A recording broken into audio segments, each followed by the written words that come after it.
Bonjour et bienvenue dans Carnet de guerre, consacré aux sorties briscards du mois de février 2017. Mois riche en figurines puisque nous avons 4 figurines, 3 profils ce mois-ci et c'est vraiment excellent. Enfin, une monture et un Ishtia.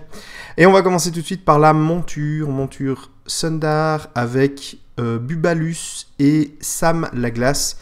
Alors, la première chose qu'on peut déjà remarquer, c'est que Sam Laglace est un savant mélange de Justin Bieber, Donald Trump et un Super Saiyan. Sculpture et peinture réalisée par Emmanuel Pontier. Alors, je ne sais pas si c'est moi, mais la coupe Super Saiyan, ça fait un peu bizarre. Autant j'adore, autant je trouve que ça fait louche, mais vu le caractère du personnage, c'est pas complètement...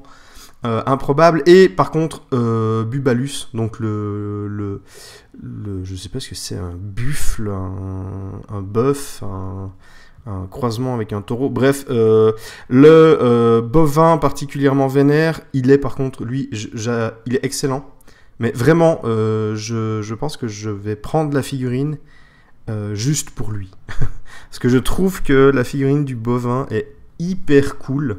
Alors, j'en aurais pas l'utilité, mais j'aime vraiment beaucoup. En tout cas, figurine sculptée et peinte par Emmanuel Pontier. Jolie figurine, bien que j'ai une réserve sur la coupe de cheveux. Mais ça, c'est personnel. Elle donne le ton. Ça va être du vénère. Du vraiment vénère. Et on va commencer par le profil de Bubalus, car en fait, on l'a déjà dans le livre saison 2.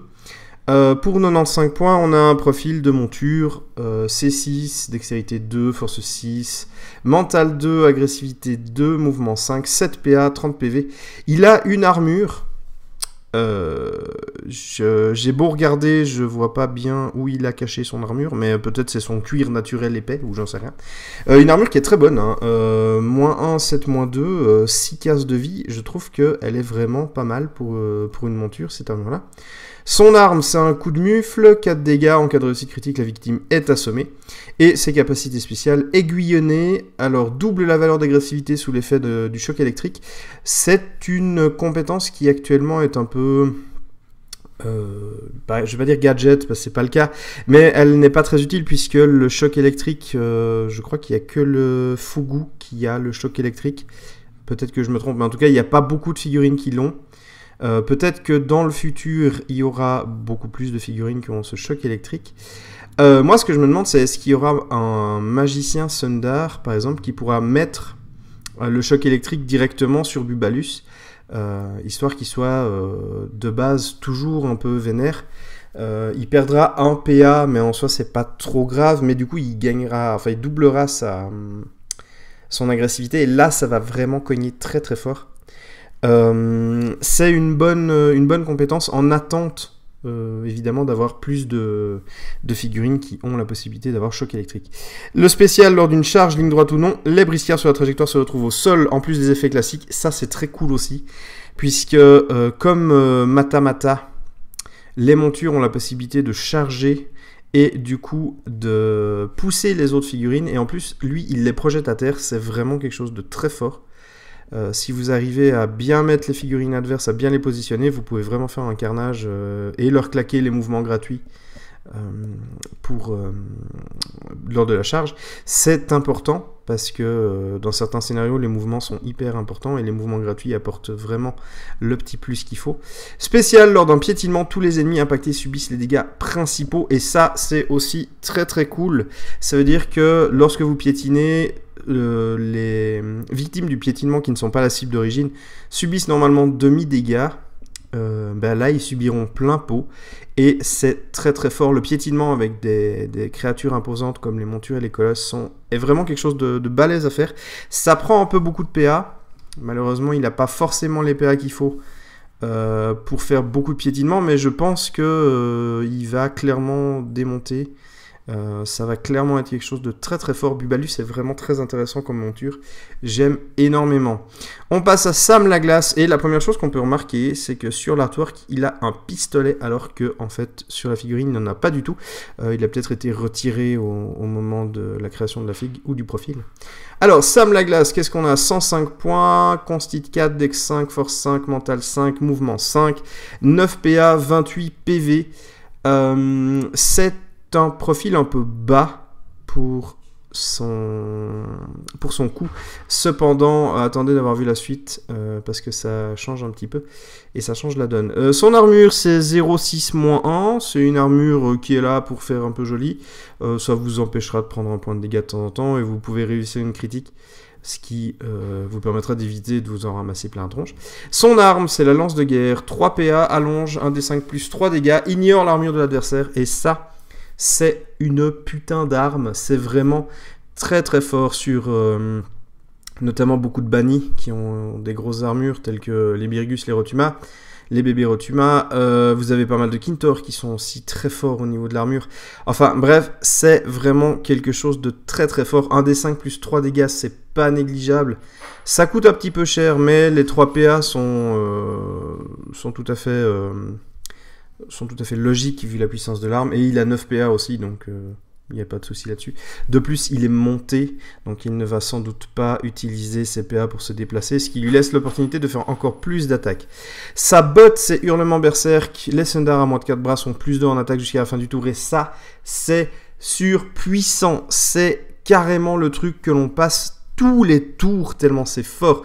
Plus 2 en attaque jusqu'à la fin du tour, c'est juste pour cette capacité-là, ça vaut clairement son prix.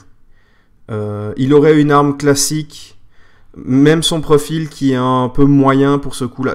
Juste cette capacité, ça fait en sorte qu'il est vraiment très très puissant.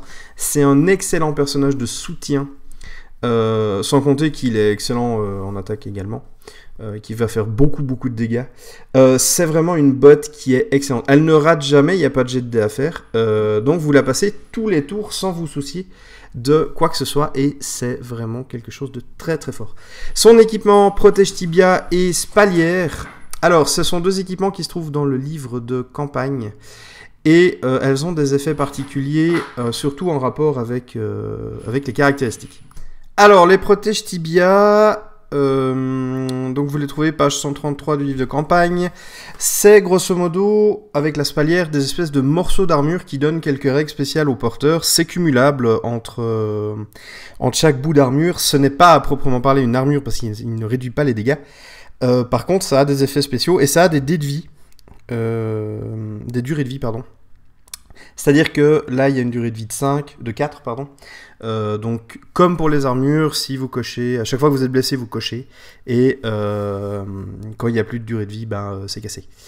Et donc, du coup, les protège tibia, en fait, empêchent un effet de jeu, que ce soit une attaque, une botte, sauf l'artillerie, de vous faire tomber. Vous restez debout. Et ça, c'est vraiment assez cool, parce que ça va vous permettre de garder votre mouvement gratuit pour vous déplacer. Question maintenant, est-ce que ça permet de ne pas être désarçonné avec les montures? On peut raisonnablement penser que ça pourrait l'être, donc je te pose la question. On verra bien si ça l'est ou pas. Personnellement, je ne pense pas, mais je demande, voilà. Et les spalières, permet d'effectuer les défenses simples, donc Constit plus 1d10, à plus 2. Mais l'inconvénient, c'est que si la constitution est égale ou inférieure à 4, le porteur des spalières subit -1 de dextérité. Et malheureusement, c'est le cas de Sam Laglace, il n'a que 4 de constit, du coup sa dextérité passe à 4 aussi, bien qu'il gagne un bonus de défense. Alors, bilan de cette figurine, je la trouve extrêmement puissante, vraiment très très forte. Pour 200 points, alors je vais passer d'abord Sam Laglace tout seul, juste lui, il vaut, je pense, les investissements de 105 points. Il a une bonne défense grâce aux spalières. Il a une moins bonne dextérité, mais c'est pas trop grave, puisque sa botte n'a pas besoin de jet de dés, Du coup, sa dextérité, on n'en a pas besoin.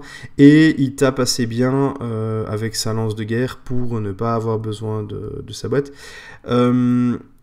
Et les esquives et les contres seront un peu amoindris du fait qu'il porte une spalière.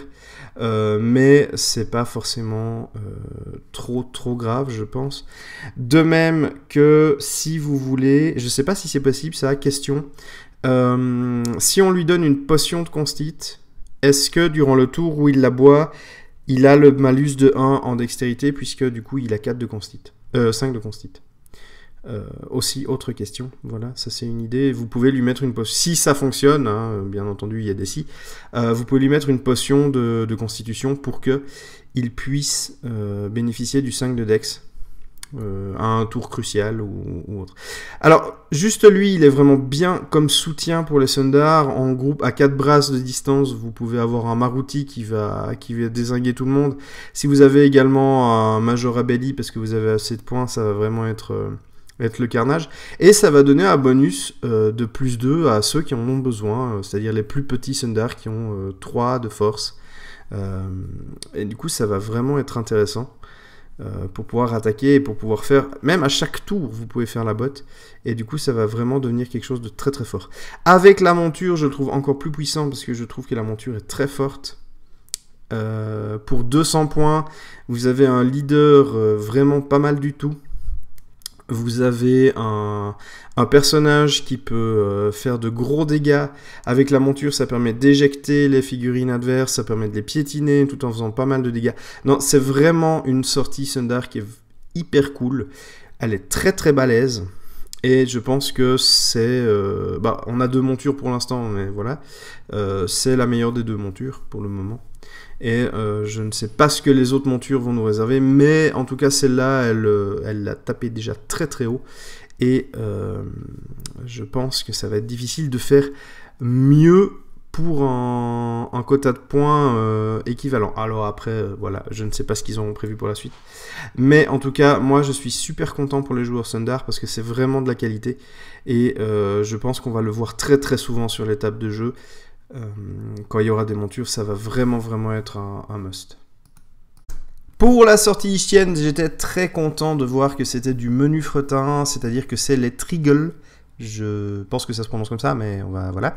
Parce que ça va apporter un petit peu de fraîcheur parmi les fougous et les grondins. Et en plus, les figurines sont super cool. Figurines sculptées par Raphaël Banguet et peintes par Gwenaël Jouy-Boulard. GG à vous deux, les figurines sont vraiment bien. Moi j'aime énormément. Je trouve qu'elles ont bien l'air dangereuses comme ça. Par contre, niveau profil, alors là, je pense que je vais me faire des ennemis.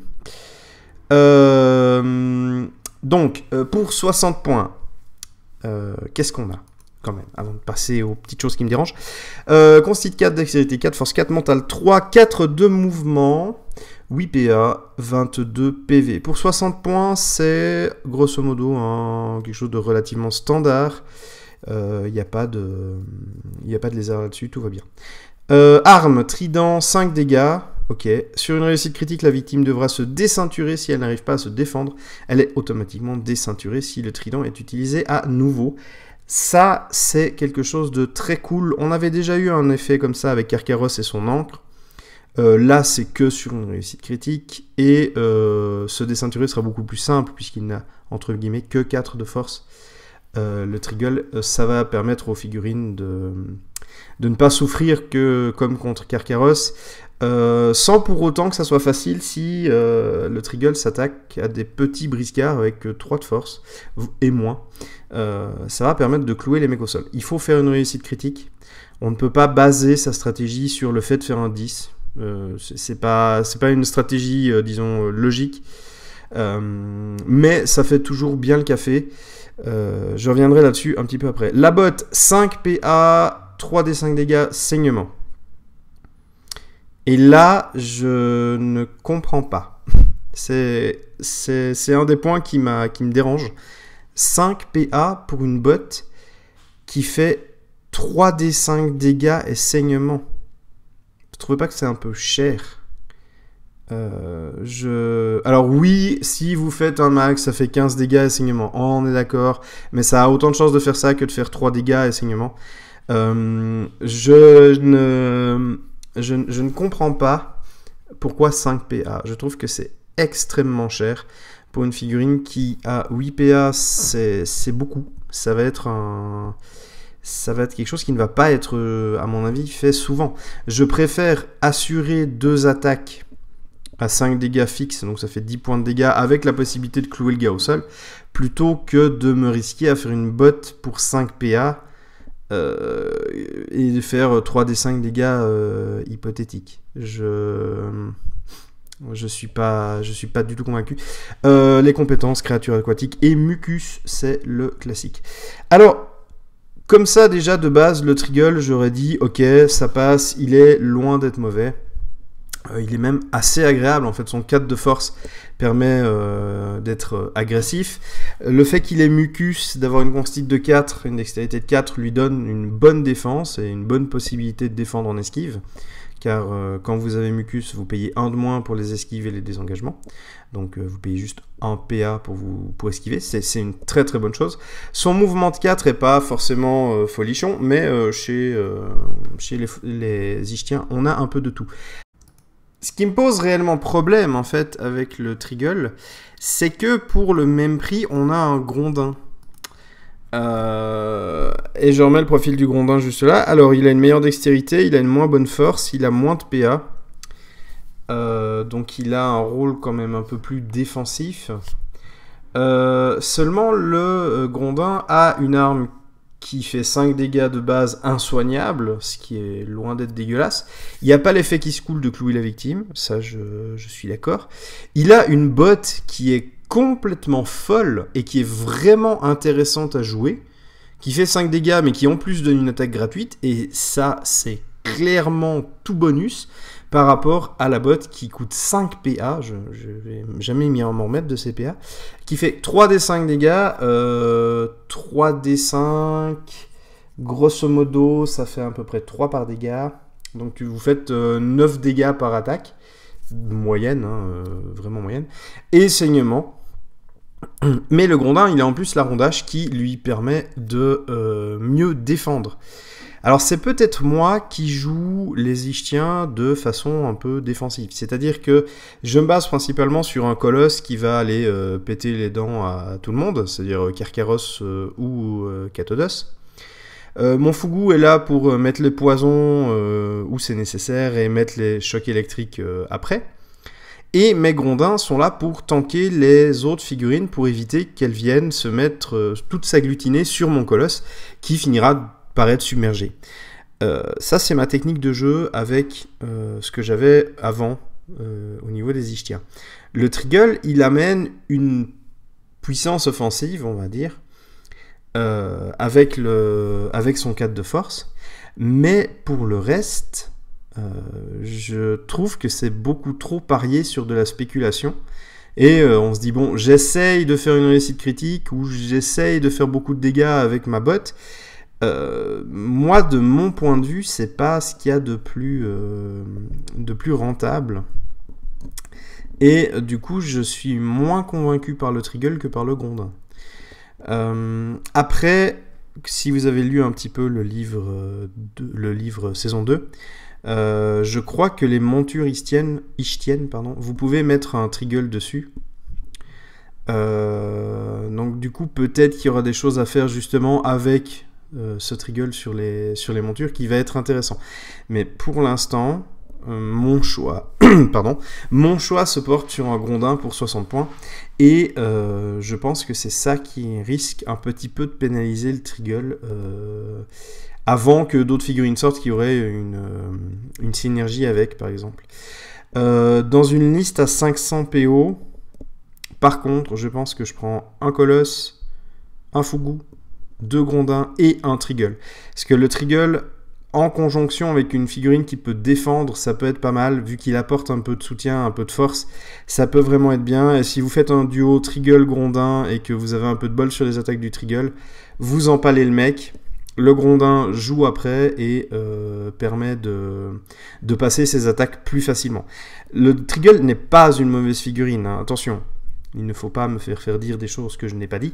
Le Triggle n'est pas une mauvaise figurine, mais en comparaison avec le Grondin, je trouve que le Grondin est plus sécuritaire que le coup de bol du Triggle. Voilà, et les deux ensemble peuvent faire un excellent duo.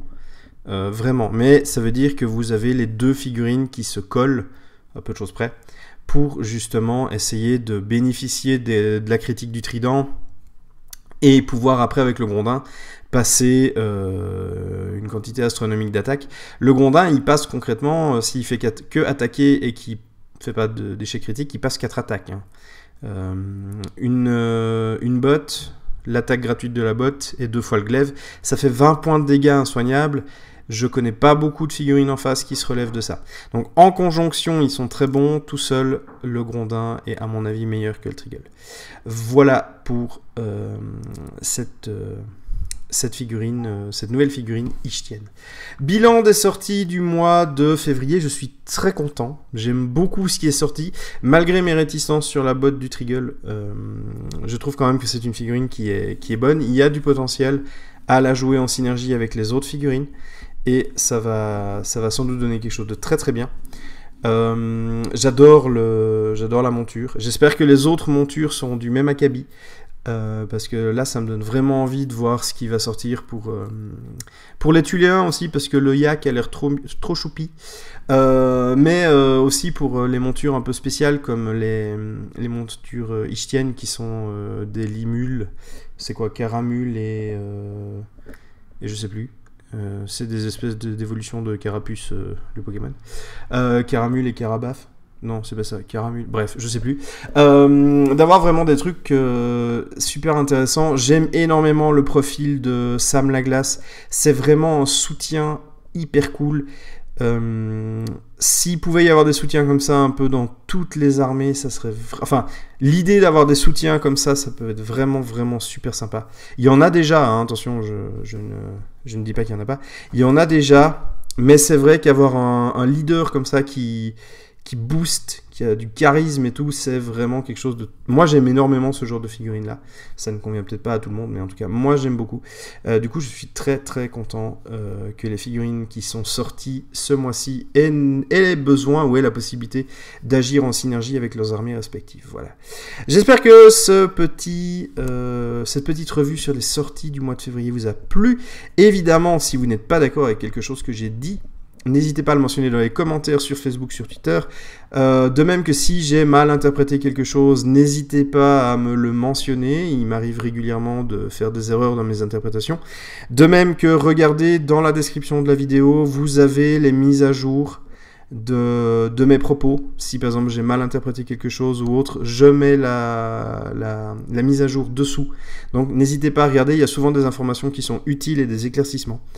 Notamment quand je pose des questions ou autres, donc n'hésitez vraiment pas. Et n'hésitez pas à partager votre passion pour Briscard en laissant un petit commentaire, posant des questions, en laissant vos idées de bande. C'est toujours intéressant de pouvoir regarder qu'est-ce que vous pensez de certaines figurines aussi, et comment vous les jouez. Moi j'aime énormément ça me permet aussi d'apprendre toujours et encore du monde de Briscard et de la stratégie. Donc n'hésitez pas, la communication c'est la vie, c'est comme dans le couple, faites péter pour le mois des amoureux, ça c'était la référence, voilà. D'ici à la prochaine fois, eh bien que les dés soient avec vous.